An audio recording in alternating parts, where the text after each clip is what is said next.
What's up, everybody? Whoa, whoa, whoa, whoa, whoa. Hey, what's up?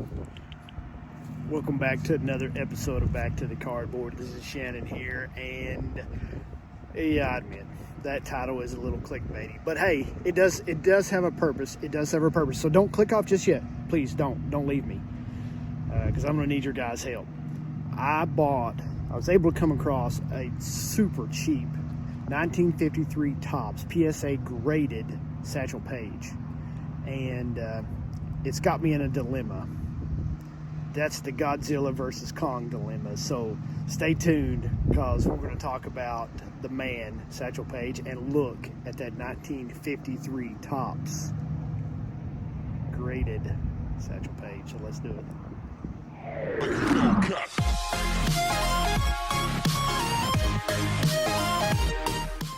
A tall, lanky right-hander from Kansas City, Missouri, nicknamed Satchel, from the days working at the train depot, when someone seen him carrying a bunch of bags and said, "Here comes Leroy. He looks like a living satchel tree." His career spanned 5 decades, culminating with his induction into the Hall of Fame in 1971. He was the first Negro League player to be inducted into the Hall of Fame. His career began in 1926 when he was signed to the Chattanooga White Sox of the Negro Southern League. Back then, Satchel would take his team on town tours, and he was so confident in his abilities and his skills, he would sometimes have his infield sit down, and then he would promptly go on to strike out the side. He would make his major league debut in 1948 at the ripe old age of 46 with the Cleveland Indians. And guess what? They only won the World Series that year. He was then traded to the St. Louis Browns for the 51 season and stayed with them through the 53. Then he was released. After his release from St. Louis, he took a bit of a hiatus, but in 55 he was signed by Philadelphia to play with their AAA farm team, the Miami Marlins. He was in and out of baseball for the next decade until Charles Finley, the owner of the Kansas City Athletics, decided to sign him to a 1-game contract against the Boston Red Sox. Paige at the time was 59 years old. Between innings, it was said that Satchel would sit in a rocking chair while nurses, quote unquote, brought him coffee. Negro League stars like Cool Papa Bell was introduced at the beginning of the game. In the first inning, a young up-and-comer by the name of Carl Yastrzemski got a double off Satchel, but Leroy got out of the inning unscathed. Paige then retired the next 6 batters he faced in innings 2 and 3. When he came to the mound in the 4th inning, he was promptly replaced, and as he left the field, they played the Old Gray Mare Ain't What She Used to Be over the loudspeaker. Satchel had an amazing repertoire of pitches and named every one of them: the Bat Dodger, Thoughtful Stuff, Midnight Creeper, Wobbly Ball, and Whipsy Dipsy Doo. He had one pitch he named the Bee Ball because it made a buzzing sound when it zipped past the batter, popping into the catcher's mitt. But his best pitch he named the Hesitation Pitch. He would wind up, and in the middle of his wind-up, he would stop briefly with his arms stretched out over his head. Then his left foot would continue through the motion, stomping on the mound, followed by the ball into the catcher's mitt. Because of the hesitation, batter's timing was thrown way off, and that pitch was almost impossible to hit. In 2010, sports writer Joe Posnanski, writing for Sports Illustrated, named Paige the hardest thrower in the history of baseball. And he based that off a few comments. Joe DiMaggio said that the best he had ever faced. Bob Feller said he was the best he ever saw. And Hack Wilson said his fastball looked like a marble coming across the plate.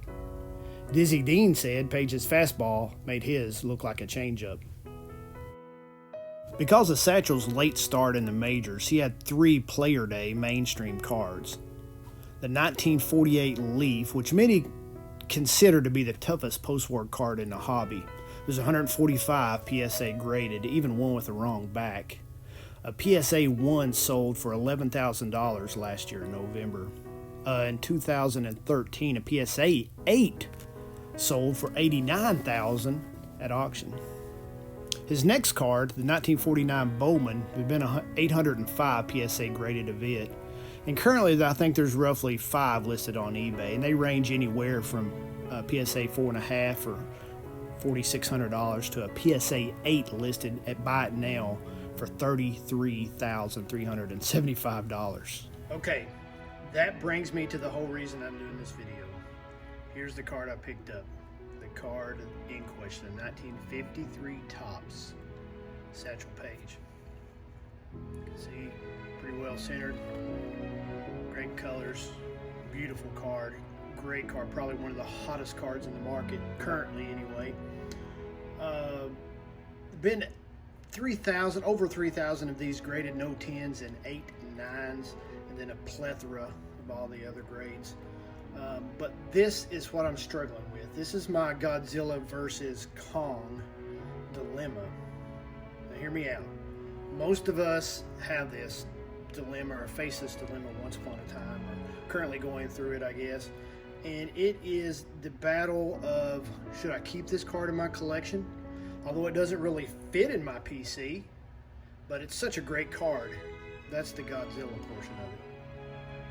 The Kong side, the other side of the battle is, do I sell this and pick up cards that better fit my PC? So what do you guys think?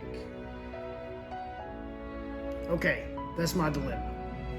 Not a bad dilemma to be in, I don't guess, but should I go with the Godzilla side of things and keep this for my collection? I mean, who doesn't want probably the hottest card on the market right now of probably the best Negro League player in Satchel Paige?